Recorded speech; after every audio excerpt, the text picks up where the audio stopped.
From Washington, this is VOA News.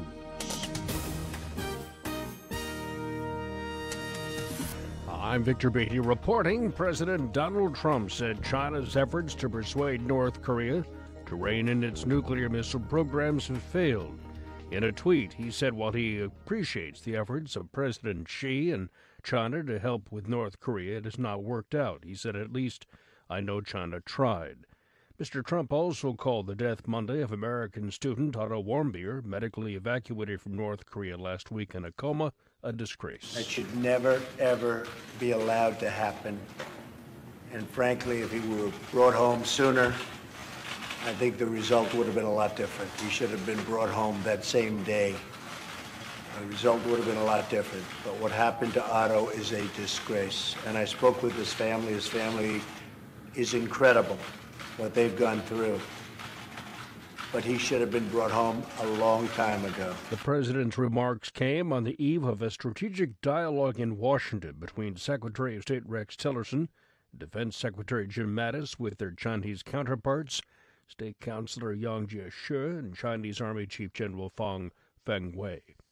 Meanwhile, South Korea's military said a drone found earlier this month near the Demilitarized Zone came from North Korea, calling it a grave violation. The top UN human rights official Tuesday said a militia linked to the government of the Democratic Republic of Congo has committed a string of ethnically motivated attacks. Zeid Ra'ad Al Hussein called for an international investigation of the Bana Mura militia. Refugees from multiple villages in the Kamuina territory indicated that the Bana Mura have in the past 2 months shot dead, hacked or burnt to death and mutilated hundreds of villagers. Meanwhile, the country's Catholic Church put the death toll at nearly 3,400. This is VOA News. The U.S. Defense Department sent an American warplane down an armed Iranian-made drone close to where U.S. personnel train and advise rebel forces. The action occurred near the Syrian-Jordanian border, followed the downing of a pro-regime drone back on June 8th. Tensions between the U.S. and Russia have been heightened after the U.S. shot down a Syrian warplane Sunday that it said were dropping bombs near a U.S.-backed rebel force. That prompted a warning from Russia, which backs Syria in the conflict, that it would track U.S. coalition aircraft west of the Euphrates River. Speaking Tuesday in France, Russian Foreign Minister Sergey Lavrov said he's asked Washington for a detailed explanation of Sunday's action.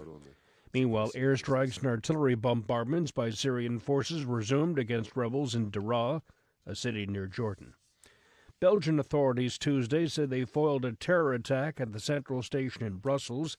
Eric van der Sipt is with the Belgian Federal Prosecutor's Office. The suspect has been neutralized by the military that were present at Central Station here immediately after the explosion.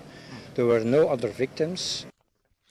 The city has been on alert for more than 18 months after attacks carried out by Islamic State militants in March last year at Brussels Airport and a metro station that killed 32 people.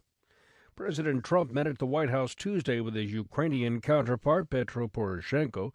The White House said the discussion centered on support for a peaceful resolution of the conflict in eastern Ukraine between the government and pro-Russian separatists, as well as Mr. Poroshenko's reform program.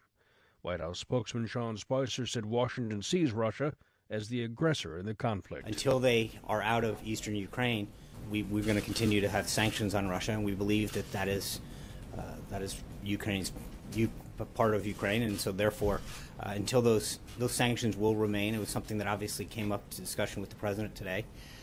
We'll continue to advocate for that. Earlier, the Trump administration announced sanctions on nearly 40 individuals and organizations over Russia's actions in Ukraine. In Somalia, at least 10 people were killed after a suicide car bomber detonated a van in local government offices in the Wadajir district of the capital Mogadishu. At least 9 others were wounded. Most of the casualties were civilians. The militant insurgency al-Shabaab claimed responsibility. Saudi King Salman Wednesday appointed his 31-year-old son Mohammed bin Salman as crown prince, placing him first in line to the throne. He already holds the post of defense minister. In a series of royal decrees, the king stripped Prince Mohammed bin Nayef from his title as crown prince and head of the Interior Ministry. Chinese stocks will be included for the first time in a leading U.S. index of emerging market shares.